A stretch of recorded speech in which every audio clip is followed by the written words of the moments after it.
Hello बच्चों, कैसी चल रही है आप लोगों की क्वेश्चन की प्रैक्टिस? आई होप बहुत अच्छी चल रही होगी और क्वेश्चंस आप लोग सही कर पा रहे होंगे, क्योंकि जो भी क्वेश्चन दिए जा रहे हैं वो पढ़ाए गए टॉपिक से हैं, तो इसलिए आप लोगों को उसका आंसर करने में ये मुश्किल नहीं होना चाहिए। और अगर मुश्किल हो रहा है तो इसको फिर से रिविजन कीजिए। और आज हम आप लोगों के लिए इकोनॉमी का क्वेश्चन लेकर के आए हैं और इसमें आपका फर्स्ट चैप्टर जो है और सेकेंड चैप्टर है उससे क्वेश्चन है।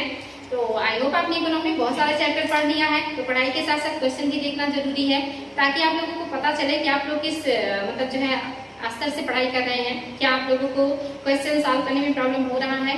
अगर अच्छे से पढ़े होंगे तो बिल्कुल भी प्रॉब्लम नहीं होगा, क्योंकि मैंने बहुत प्रयास किया कि आसानी से आप लोगों को सारी चीजें समझ में आ जाए। तो चलिए चेक कीजिए आज की क्लास में अपने आप को। अगर आप नहीं कर पाते हैं सही सारे आंसर तो इसका मतलब कुछ तो गड़बड़ है, और फिर से आप क्लास को देखिए और उसको रिवाइज कीजिए। तो आपका आज का पहला क्वेश्चन है कि निम्न में से कौन सा एक आर्थिक वृद्धि का परिचायक है? इनमें से कौन सा है जो हमारे लिए या हमारे देश की आर्थिक वृद्धि का परिचायक है, जिससे हम मापते हैं कि हमारे देश में आर्थिक वृद्धि हो रही है? तो आपके पास ऑप्शन है बच्चों। पहला ऑप्शन है आपके पास एक वर्ष के दौरान या वर्ष के दौरान कीमतों पर राष्ट्रीय आय में वृद्धि। दूसरा है वास्तविक प्रति व्यक्ति आय में सुस्थिर वृद्धि। तीसरा है किसी अवधि में चालू कीमतों में राष्ट्रीय आय में वृद्धि। और डी है जनसंख्या में वृद्धि के साथ राष्ट्रीय आय में वृद्धि। तो हम अपने जो है राष्ट्रीय आय को सूत्र रूप से किसमें मापते हैं? किसी भी देश की राष्ट्रीय आय को मापना हो या ये पता लगाना हो कि इस देश में समृद्धि है या नहीं है, विकास हो रहा है या नहीं हो रहा है, ये चीज हम कैसे मापते हैं? आपके पास ऑप्शन है। और आई होप आपको ये पता होगा, क्योंकि इस तरह के क्वेश्चन बहुत बार एग्जाम में आ भी चुके हैं और मैंने आपको बताया भी था कि जो वास्तविक प्रति व्यक्ति आय है, जब इसमें सुस्थिर वृद्धि होती है, ये नहीं कि कभी वृद्धि हो रही है कभी वृद्धि नहीं हो रही है, कम ज्यादा नहीं, सुस्थिर रूप से वृद्धि होती रहे, जब प्रति व्यक्ति आय हमेशा बढ़ता रहेगा तो अपने आप देश का आय बढ़ जाएगा, क्योंकि हमारे यहाँ के सारे नागरिक अगर समृद्ध होंगे तो देश अपने आप समृद्ध हो जाएगा। तो प्रति व्यक्ति आय को लिया जाता है, उसमें सुस्थिर वृद्धि को लिया जाता है, इसी से हम अपनी समृद्धि को या अपने राष्ट्रीय आय को मापते हैं। इंपॉर्टेंट है बच्चों। नेक्स्ट है आपका, किसी दी गई अवधि के लिए एक देश की राष्ट्रीय आय किससे मापेंगे? इसमें से कौन सा वो लाइन है या पॉइंट है जो राष्ट्रीय आय की व्याख्या कर रहा है कि आप राष्ट्रीय इनकम के बारे में कौन सी चीजें हैं जो हम इनकम में लेते हैं? तो पहला पॉइंट है कि नागरिकों द्वारा उत्पादित वस्तुओं और सेवाओं के कुल मूल्य के बराबर होता है, वो राष्ट्रीय आय होता है। दूसरा है कुल उपभोग और निवेश व्यय के योग के बराबर होगा, वो राष्ट्रीय आय होगा। तीसरा है सभी व्यक्तियों के आय के योग के बराबर होगा, वो राष्ट्रीय आय होगा। और चौथा है उत्पादित अंतिम वस्तुओं एवं सेवाओं के मौद्रिक मूल्य के बराबर होगा, वो आपका राष्ट्रीय आय होगा। तो बताएंगे प्यारे बच्चों कि राष्ट्रीय आय में आपका कौन सा पॉइंट सही होगा या कौन सा पॉइंट आपकी राष्ट्रीय आय की व्याख्या कर रहा है? बहुत आसान है। मैंने आप लोगों को राष्ट्रीय आय, घरेलू इनकम या जीडीपी, जीएनपी, जीडीपीएमपी, एनएनपीएमपी, ये सारी चीजें इतनी बेहतरीन तरीके से बताई हैं। अगर आपने इसको देखा होगा तो आपने इसको बहुत अच्छे से कर लिया होगा, और ये बहुत ही इंपॉर्टेंट है, एग्जाम में बहुत ज्यादा आता है। तो आई होप आपने आंसर ढूंढ लिया होगा। और अगर मैं बहुत फास्ट करती हूँ क्वेश्चन को सॉल्व तो आप उससे बिल्कुल मत घबराइएगा, वीडियो को पॉज कीजिएगा और फिर अपना आंसर निकालिएगा। उसके बाद वीडियो को प्ले करके देखिएगा कि क्या आप सही आंसर तक पहुंच गए हैं। मैं थोड़ा फास्ट करती हूँ ताकि वीडियो ज्यादा बड़ा ना हो और आपको ज्यादा से ज्यादा क्वेश्चन मिल जाए कम टाइम में। तो आपका जो सही आंसर है आपका क्या है? फर्स्ट। आप इसमें भी कंफ्यूज हो सकते हैं कि उत्पादित अंतिम वस्तुओं एवं सेवाओं के मौद्रिक मूल्य के बराबर, ये क्या है बच्चों? ये आपके जीडीपी का जो है वर्णन है, यानी कि सकल घरेलू उत्पाद की व्याख्या है ये, क्योंकि इसमें देशी और विदेशी दोनों का जुड़ा है। लेकिन हमारा राष्ट्रीय आय क्या होता है? वो शुद्ध होता है, उसमें सिर्फ हम अपने नागरिकों की आय लेते हैं, चाहे वो अपने इंडिया के बाहर इनकम करके भारत में भेज रहे हो या भारत के अंदर ही इनकम करके भारत में लगा रहे हो। राष्ट्रीय इनकम में सिर्फ देशी या इंडियंस लोगों को लिया जाता है या सिर्फ नागरिकों को लिया जाता है, जबकि जीडीपी में देशी और विदेशी दोनों होते हैं। तो ये जो व्याख्या है ये जीडीपी की कर रहा है, यानी कि सकल घरेलू आय की कर रहा है। लेकिन आपका जो राष्ट्रीय इनकम है ये क्या है? नागरिकों द्वारा, यानी कि अपने देश के वासियों द्वारा उत्पादित वस्तुओं और सेवाओं के कुल मूल्य के बराबर होता है राष्ट्रीय आय, जिसको कहते हैं GNP, gross national product. Next जो है आपका बच्चों, भारत में नियोजित अर्थव्यवस्था आधारित है, यानी कि जो भारत की नियोजित नियोजित अर्थव्यवस्था है वो किस पर आधारित है?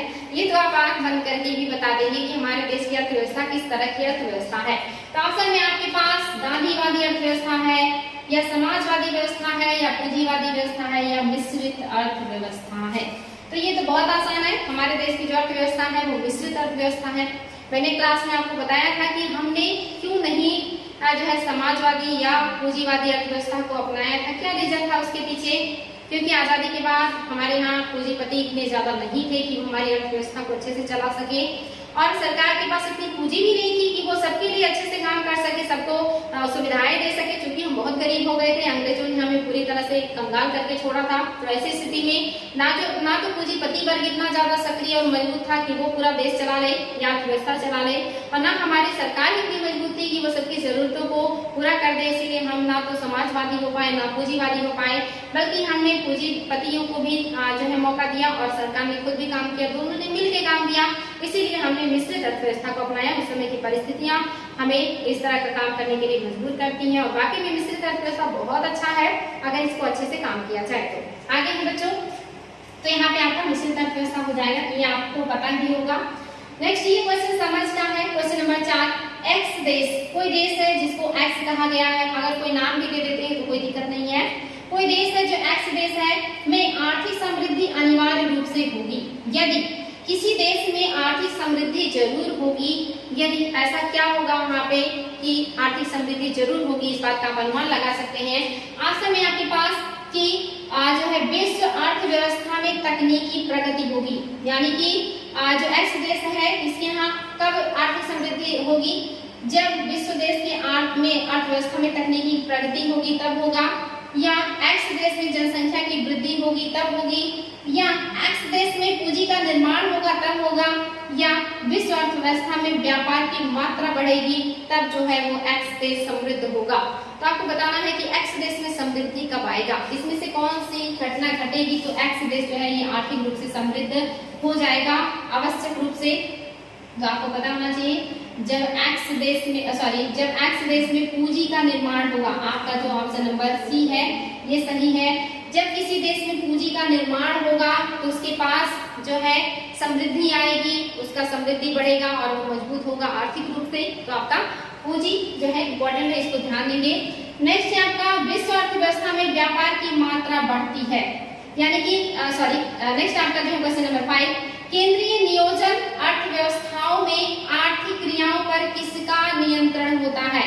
यानी कि जो केंद्र द्वारा नियोजित अर्थव्यवस्था होगी उसमें किसका प्रभुत्व होगा? तो ऑप्शन है आपके पास उद्योगपतियों का, दूसरा है निजी फर्मों का, तीसरा है सरकार का, और चौथा है उपभोक्ताओं का। ये तो कॉमन सेंस का क्वेश्चन है कि अगर केंद्रीय प्रशासन होगा, जो प्रशासन है वो केंद्र में होगा, तो मतलब प्रभुत्व किसका होगा अर्थव्यवस्था में? तो आपको पता है कि अगर केंद्र में होगा तो सरकार, उस पे सरकार का नियंत्रण ज्यादा होगा। लेकिन अगर केंद्र नियोजित ना हो तो ज्यादातर ये निजी लोगों के हाथों में चला जाता है, उद्योगपतियों के हाथों में चला जाता है। तो इम्पोर्टेंट है बच्चों यहाँ पे सरकार होगा। नेक्स्ट है देश की वृद्धि में निम्न में से कौन सा अनार्थिक तत्व है? कौन सा ऐसा तत्व है जो अनार्थिक है, यानी कि वो आर्थिक क्रिया नहीं है और देश की समृद्धि में वो भाग नहीं लेता है, या वो अनार्थिक क्रिया है? तो पहला है सामाजिक व्यवहार, दूसरा है प्राकृतिक संसाधन, तीसरा है श्रम या शक्ति संसाधन, और चौथा है पूंजी संसाधन। यानी इनमें से कौन सा है जो देश की आर्थिक तत्व में एक अनार्थिक क्रिया है, आर्थिक क्रिया नहीं जिससे हमें आर्थिक लाभ नहीं होता है? ये तो बहुत आसान है। आपको पता है कि जब श्रम होगा, शक्ति होगा, इस तरह के संसाधन होंगे तो आर्थिक विकास होगा, समृद्धि होगी। प्राकृतिक संसाधन होंगे, कोयला, तेल, इस तरह के अलग अलग गैसेस, खनिज भंडार, तो समृद्धि आएगी। और पूंजियों का अगर पूंजी संसाधन है तो अपने आप समृद्ध होगा देश। लेकिन ये जो सामाजिक व्यवहार है ये कोई आर्थिक संसाधन नहीं है, ये सामाजिक व्यवस्था हमें काम आता है, इससे आपका ये नहीं होगा। भारत में बेरोजगारी से संबंधित मुद्दों का अध्ययन किया जाता है, यानी कि भारत में अगर बेरोजगारी है तो उससे संबंधित मुद्दों का अध्ययन हम किसमें करेंगे? तो पहला है व्यष्टि स्तर पर, दूसरा है समष्टि स्तर पर, तीसरा है व्यष्टि एवं समष्टि दोनों स्तर पर, और चौथा है इनमें से कोई नहीं। यानी कि भारत में बेरोजगारी से संबंधित मुद्दों का अध्ययन हम किसमें करेंगे? जब मैं आप लोगों को व्यष्टि और समष्टि अर्थशास्त्र पढ़ा रही थी, मैंने कहा था कि अर्थशास्त्र को दो तरह से पढ़ते हैं या दो भागों में बांटते हैं, एक व्यष्टि अर्थशास्त्र और एक समष्टि अर्थशास्त्र। यानी कि जो व्यष्टि अर्थशास्त्र है ये क्या होगा, इसमें जो है ज्यादा बड़ा क्षेत्र होगा, यानी कि उसमें बहुत सारी चीजें आएंगी। और एक आपका समष्टि अर्थशास्त्र होगा। मैंने अर्थव्यवस्था को बताया था कि उसको अलग अलग भागों में बांट करके पढ़ते हैं, जिसमें आपने देखा था कि अर्थव्यवस्था को प्राथमिक, द्वितीयक, तृतीयक और इसके अलावा आप तो चतुर्थक और पंचक क्षेत्र भी आ गए हैं, उसमें भी बांटते हैं। तो आपको बताना है कि व्यष्टि और समष्टि अर्थशास्त्र में कौन सा होगा जिसमें आपका बेरोजगारी से संबंधित मुद्दों का अध्ययन किया जाता है। तो यहाँ पे आपके पास ऑप्शन है, और इसमें आपका समष्टि अर्थशास्त्र होना चाहिए, जिसका आपका जो है जिसमें बेरोजगारी को पढ़ा जाता है, या कहिए कि जिसमें हम राष्ट्रीय कोष को देखते हैं और इसके अलावा बेरोजगारी को देखते हैं, साथ ही मुद्रास्फीति को देखते हैं, सारी चीजों को देखते हैं बहुत बड़ा स्तर पर। तो ये आपका जो है समष्टि अर्थशास्त्र होना चाहिए। नेक्स्ट जो है आपका, निम्न में से किस अर्थव्यवस्था में सरकार जो है निर्णय, निर्माण और प्रक्रिया में हस्तक्षेप नहीं करती है? निर्णय, निर्माण और प्रक्रिया में हस्तक्षेप नहीं करती है वो कौन सा जो है आर्थिक नियोजन है? तो पहला है बाजार अर्थव्यवस्था, दूसरा है केंद्रीय नियोजन अर्थव्यवस्था, चौथा है मिश्रित अर्थव्यवस्था और तीसरा है मिश्रित अर्थव्यवस्था और चौथा है उपयुक्त सभी। इसमें से कौन सी अर्थव्यवस्था है जिसमें सरकार का हस्तक्षेप नहीं होता है? तो ये सारी चीजें भी आप लोग पढ़ चुके हैं कि कौन सी अर्थव्यवस्था में सरकार का हस्तक्षेप होता है, किसमें सरकार का हस्तक्षेप नहीं होता है, और किस अर्थव्यवस्था में दोनों क्षेत्रों का या सरकार का और पूंजीपतियों का मिला जुला हस्तक्षेप होता है। तो इम्पोर्टेंट है बच्चों, ये तो आप लोगों को रटा हुआ होगा कि जो आपका बाजार अर्थव्यवस्था होगा इसमें सरकार का हस्तक्षेप नहीं होगा। इसमें क्या होता है, इसमें पूंजीपतियों का हस्तक्षेप होता है, या पूंजीपति ही निर्धारित करते हैं कि बाजार में क्या मूल्य होगा, किस तरह की चीजें उत्पादित होंगी, कितनी मात्रा में उत्पादित होंगी, किस रेट पे बिकेंगी। इसमें सरकार का कोई हस्तक्षेप नहीं होता। अगर केंद्रीय होगा तो सरकार का हस्तक्षेप होगा, मिश्रित होगा तो इसमें भी सरकार महत्वपूर्ण रोल निभाती है। लेकिन जो पूंजी या बाजार पर आधारित जो अर्थव्यवस्थाएं होती हैं, मोस्टली आप देखते हैं कि जो आपका पूंजीपतियों के हाथ में होता है, वही निर्धारित करते हैं कि हम क्या उत्पादित करेंगे, कितनी मात्रा में उत्पादित करेंगे और कितने रेट में बेचेंगे। सरकार उनके पर कंट्रोल नहीं करती है। जिसके बजट में होता है वो सामान को परचेज करता है, जिसके बजट में नहीं होता वो सामान को परचेज नहीं कर पाता है। तो यहाँ पे आपका जो हो जाएगा बाजार अर्थव्यवस्था में इस तरह की चीजें पाई जाती हैं। नेक्स्ट जो आपका है मिश्रित अर्थव्यवस्था का अर्थ क्या है? मिश्रित अर्थव्यवस्था किसे कहते हैं? ये तो बहुत ही आसान है। तो पहला है आपके पास जहां कृषि और उद्योग दोनों को समान महत्व दिया जाए। दूसरा है जहां राष्ट्रीय अर्थव्यवस्था में सार्वजनिक क्षेत्र के साथ निजी क्षेत्र को भी मतलब जो है बढ़ावा दिया जाए या उसकी भी उपस्थिति हो, विद्यमान हो। तीसरा है जहां राष्ट्रीय अर्थव्यवस्था में भूमंडलीकरण की प्रक्रिया जो है भारी मात्रा में स्वदेशी से प्रभावित हो। और चौथा है जहां आर्थिक नियोजन और विकास में केंद्र और राज्यों का समान भागीदारी हो। तो आयु बच्चों ये इसका आंसर पता है आपको। इसमें निजी क्षेत्र के लोग और सरकार दोनों लोग काम करते हैं, यानी कि निजी लोग भी काम करेंगे या पूंजीपति और आपके समाजवादी दोनों मिलकर के काम करेंगे, उसको मिश्रित अर्थव्यवस्था कहेंगे। तो जो आपका ऑप्शन है सार्वजनिक और निजी, यानी कि सरकार और निजी लोग मिलकर काम करेंगे, वो मिश्रित अर्थव्यवस्था है। नेक्स्ट है बच्चों निम्नलिखित में से कौन सा लक्षण भारतीय अर्थव्यवस्था का नहीं है? पहला है श्रम की न्यून जो है कार्य क्षमता, दूसरा है प्रति व्यक्ति आय कम, तीसरा है पूंजी निर्माण की न्यूनतम दर और चौथा है प्राकृतिक संसाधनों की कमी। तो क्या है जो हमारे देश की अर्थव्यवस्था की विशेषता नहीं है या पहचान नहीं है? तो आपको पता है कि हमारे यहाँ श्रम जो है ये क्या है, न्यून कार्य क्षमता वाली है, यानी कि जनसंख्या बहुत है लेकिन वो ट्रेंड नहीं है, उसको अच्छा नॉलेज नहीं है, अच्छी टेक्नोलॉजी के बारे में उसको पता नहीं है, या उसका सही उपयोग हम नहीं कर पा रहे हैं क्योंकि शिक्षा का अभाव है, गरीबी है, भुखमरी है, जागरूकता की कमी है, इस तरह की जो है दिक्कतें हैं। तो ये चीजें नहीं होंगी। श्रम की न्यूनता कार्य क्षमता यानी कि ये चीज है। दूसरा है प्रति व्यक्ति कम आय, यानी कि हमारे यहाँ प्रति व्यक्ति आय बहुत कम है जिसकी वजह से समृद्धि नहीं है हमारे यहाँ, ये भी हमारे देश की पहचान है। पूंजी निर्माण की न्यून दर, यानी कि हमारे देश में पूंजी निर्माण बहुत कम होता है या इसके लिए बहुत बढ़िया व्यवस्था नहीं है। अभी भी हमारा जो देश है वो कहीं ना कहीं कृषि का पर ज्यादातर निर्भर है। जो उद्योग धंधे हैं या जो सेवा क्षेत्र का विकास अभी उतना नहीं हुआ जितना कि होना चाहिए। तो आपका ये भी हो जाएगा। लेकिन प्राकृतिक संसाधनों की कमी ऐसा नहीं है। आपको पता है कि विश्व के मेगा डाइवर्स देशों में भारत एक है, यानी कि हमारे यहाँ मेगा डाइवर्सिटी पाया जाता है, प्राकृतिक संसाधनों की बहुत अधिकता है। हालांकि उसका दोहन अब बड़े पैमाने पे हो रहा है, संरक्षण करना उसका जरूरी है, लेकिन आपका ये जो यहाँ पे हो जाएगा, ये हमारी अर्थव्यवस्था की पहचान नहीं है। नेक्स्ट है भारतीय अर्थव्यवस्था की विशेषता है। कौन कौन सी विशेषता है जो भारतीय अर्थव्यवस्था की है? तो अगर आप अपने देश को जानते हैं, अपने देश के बारे में थोड़ा भी जानकारी रखते हैं, तो ये सब क्वेश्चन आप लोगों के लिए बहुत आसान है। तो पहला है कृषि की प्रधानता, और दूसरा है उद्योगों की प्रधानता, तीसरा है न्यून प्रति व्यक्ति आय, और चौथा है बृहद बेरोजगारी। आपके पास ऑप्शन है पहला दूसरा, दूसरा ऑप्शन है पहला दूसरा तीसरा, और तीसरा ऑप्शन है सी ऑप्शन है दूसरा तीसरा और चौथा, और डी ऑप्शन है पहला तीसरा और चौथा। तो अपने देश के बारे में थोड़ा भी जानकारी अगर रखते होंगे बच्चों, तो ये सब क्वेश्चन आप लोगों के लिए मुश्किल नहीं है। आपको पता होना चाहिए कि हमारे देश में कृषि की प्रधानता भी बिल्कुल सही है, हमारे यहाँ न्यून प्रति व्यक्ति आय है, बिल्कुल सही है, हमने इसके पहले ही देखा है, और हमारे यहाँ बृहद बेरोजगारी है, ये भी सही है। हमारे यहाँ बेरोजगारी बहुत ज्यादा है, खास करके शिक्षित बेरोजगारी सबसे बड़ी चिंता का विषय है। ये हमारे यहाँ उद्योगों की प्रधानता नहीं है। तो आपका जो सही आंसर है इस क्वेश्चन के हिसाब से आपका ये हो जाएगा, मतलब ये नहीं होगा, बाकी आपका पहला तीसरा और चौथा हो जाएगा। पहला तीसरा ऑप्शन में कहाँ पे है? पहला तीसरा चौथा, ऑप्शन नंबर डी सही हो जाएगा। यानी कि ये जो दूसरा है ये हमारे अर्थव्यवस्था की पहचान नहीं है। नेक्स्ट है भारतीय अर्थव्यवस्था में वर्णित की जा सकती है। कौन कौन सी चीजें हैं जो भारतीय अर्थव्यवस्था में वर्णित की जा सकती है? तो एक पिछड़ी एवं गतिहीन अर्थव्यवस्था है हमारी, दूसरा है एक विकासशील अर्थव्यवस्था है, तीसरा है एक अर्धविकसित अर्थव्यवस्था है, और चौथा है एक विकसित अर्थव्यवस्था है। तो ये भी बहुत आसान है, सबको पता है कि भारत अभी विकासशील है, विकसित नहीं है, और हम अल्प विकसित भी नहीं है। तो हमारा क्या हो जाएगा? ये विकासशील अर्थव्यवस्था है।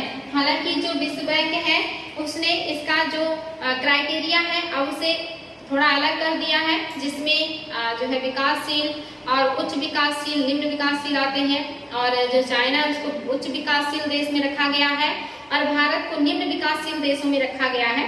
तो ये भी जानना होगा आपको कि हम किस में आते हैं? निम्न विकासशील अर्थव्यवस्था में आते हैं, क्योंकि अर्थव्यवस्थाओं को 4 भागों में बांट दिया है जो है वर्ल्ड बैंक ने, या कहिए कि WTO का भी व्यापार से संबंध है, उसने भी इस तरह की चीजें की हैं। और उन्होंने क्या किया है? 4 भागों में बांटा है, यानी कि विकसित अर्थव्यवस्था, उच्च विकासशील अर्थव्यवस्था, निम्न विकासशील अर्थव्यवस्था और अल्प विकसित अर्थव्यवस्था। तो हम उच्च जो है निम्न विकासशील अर्थव्यवस्था में आएंगे, और चाइना उच्च विकासशील अर्थव्यवस्था में आएगा। तो इम्पोर्टेंट है बच्चे, ध्यान देंगे। नेक्स्ट है बंद अर्थव्यवस्था। कौन सी अर्थव्यवस्था है? ये पहले क्लास में ही ये सारी चीजें बताई है मैंने कि बंद अर्थव्यवस्था किसे कहते हैं। ऑप्शन में है मुद्रा पूर्ति पूर्णतः नियंत्रित होती है, दूसरा है घाटे की वित्त व्यवस्था होती है, तीसरा है केवल निर्यात होता है, और चौथा है ना तो निर्यात होता है ना ही आयात होता है। तो बंद अर्थव्यवस्था किसे कहेंगे? ये तो बहुत ही आसान है, और इस पे बिल्कुल मेहनत नहीं करना है। अगर नहीं पता तो आज के बाद ये नहीं भूलेगा। जो भी देश अपने आप को बंद करके रखे, यानी कि ये किसी से सामान ना ले और ना ही किसी को सामान दे, उसे कहते हैं बंद अर्थव्यवस्था। यानी कि जहाँ पे आयात निर्यात ना हो वो बंद अर्थव्यवस्था है। आगे है बच्चों, भारत में राष्ट्रीय आय की गणना निम्नलिखित में से किसके द्वारा की जाती है? भारत में जो राष्ट्रीय आय की गणना है वो कौन करता है? पहला है योजना आयोग, दूसरा है वित्त मंत्रालय, तीसरा है केंद्रीय सांख्यिकी संगठन, और चौथा है रिजर्व बैंक ऑफ इंडिया। तो इन दिनों आप रिजर्व बैंक ऑफ इंडिया को पढ़ रहे हैं, क्या वो हमारी अर्थव्यवस्था की आय की गणना करती है? तो आपको पता है ऐसा बिल्कुल भी नहीं है, वो अर्थव्यवस्था को कंट्रोल करती है, उसे आय और इस तरह की चीजों से मतलब नहीं है। तो रिजर्व बैंक तो बिल्कुल भी नहीं होगा। और योजना आयोग भी आप जानते हैं ये हमारे देश की आय से संबंधित नहीं है, बल्कि हमारे लिए योजनाएं बनाया करती थी, और वर्तमान में ये है ही नहीं, इसकी जगह नीति आयोग आ गया है। तो आपका ये 2 ऑप्शन तो हट गया, बचा आपके पास वित्त मंत्रालय, और जो सी है ये है केंद्रीय सांख्यिकी संगठन। और इसका भी आपको पता होना चाहिए कि CSSO और MSO को मिला करके अब MSO कर दिया गया है। और यही जो है ये क्या करता है? हमारे आय का गणना करता है, या राष्ट्रीय आय का गणना करता है। 1949 में भारत सरकार द्वारा नियुक्त राष्ट्रीय आय समिति का अध्यक्ष निम्न में से कौन था? तो बताना है बच्चों, CR राव, दूसरा है PC महानुलोबिस, तीसरे हैं BKRB राव, और चौथे हैं KN राव। कौन है इसमें से जो 1949 में भारत सरकार द्वारा नियुक्त राष्ट्रीय आय समिति के अध्यक्ष थे? राष्ट्रीय आय समिति के अध्यक्ष, ये आपका जो ऑप्शन नंबर बी है, पीसी महालनोबिस। और आपको पता होना चाहिए पंचवर्षीय योजना से भी संबंधित है, महालनोबिस इंपॉर्टेंट है। नेक्स्ट है, भारत का आर्थिक सर्वेक्षण प्रत्येक वर्ष प्रकाशित किया जाता है। भारत का आर्थिक सर्वेक्षण प्रत्येक वर्ष किसके द्वारा प्रकाशित किया जाता है? ऑप्शन में है भारतीय रिजर्व बैंक के द्वारा, भारतीय योजना के जो है भारतीय योजना आयोग के द्वारा, और तीसरा है भारत सरकार के वित्त मंत्रालय के द्वारा, और चौथा है भारत सरकार के उद्योग मंत्रालय के द्वारा। तो ये क्वेश्चन भी बहुत आसान है। रिजर्व बैंक का इस तरह का कोई काम नहीं होता, और योजना आयोग तो अब कार्य में भी नहीं है, और जब थी तब भी इस तरह का इसका कोई काम नहीं था। सरकार का वित्त मंत्रालय और सरकार का उद्योग मंत्रालय, तो आपको पता होना चाहिए कि उद्योग मंत्रालय इस तरह का सर्वेक्षण प्रकाशित नहीं करेगा, बल्कि ये वित्त मंत्रालय करेगा। इसी के पास इस तरह की चीजें होती है। ये प्रकाशित करने का काम जो है ये वित्त मंत्रालय करता है, लेकिन इस तरह की जो आय की गणना करता है वो केंद्रीय सांख्यिकी संगठन करता था, जिसको CSSO कहते थे। लेकिन अब इसका नाम बदल करके NSO कर दिया गया है, क्योंकि NSO को CSSO में मिला दिया गया है। नेक्स्ट जो क्वेश्चन है और लास्ट क्वेश्चन है, सैद्धांतिक रूप से यदि आर्थिक विकास की कल्पना की जाती है तो इसमें इनमें से किस एक को जो है साधारणतः ध्यान में नहीं रखा जाता? यानी कि अगर आप आर्थिक विकास की बात करते हैं तो इनमें से कौन सा है जिसको हम ध्यान में नहीं रखते हैं आर्थिक विकास में? तो पहला है सकल घरेलू उत्पाद को, दूसरा है भारतीय योजना आयोग को, तीसरा है भारत सरकार के वित्त मंत्रालय को, और चौथा है भारत सरकार की योजना भारत सरकार के उद्योग मंत्रालय को। तो बताना है बच्चों कि सैद्धांतिक रूप से यदि आर्थिक विकास की संकल्पना की जाती है तो इनमें से किस एक को साधारणतः ध्यान में नहीं रखा जाता है? यानी कि कौन है जो हमारे आर्थिक विकास या समृद्धि से नहीं जुड़ा हुआ है? तो आई होप आपने इसका आंसर देख लिया होगा। तो आपने देखा था कि किस तरह से वित्त मंत्रालय इससे जुड़ा हुआ है, और आपका GDP ये भी आपके आर्थिक विकास से संबंधित है। भारत सरकार का उद्योग मंत्रालय और योजना आयोग का, आपका जो योजना आयोग है ये आर्थिक विकास से संबंधित नहीं है। ये जितनी भी योजनाएं बनती थी देश के लिए उन्हीं योजनाओं की निगरानी करता था और योजनाएं बनाने का प्रयास करता था। लेकिन अर्थव्यवस्था का जो काम है ये सरकार के कंट्रोल में होता है। तो आपका ऑप्शन नंबर बी जो है ये नहीं होगा। तो आई होप बच्चों क्वेश्चन समझ में आया होगा, और जो पढ़े हुई चीजें हैं उन्हीं से क्वेश्चन है। आगे भी प्रयास करेंगे कि आपको जो भी चैप्टर पढ़ाए गए हैं वहां से आप लोगों को क्वेश्चन मिले, ताकि आप लोग ज्यादा से ज्यादा प्रैक्टिस करें और अपने नॉलेज को मजबूत करें। आज के लिए इतना ही, थैंक यू।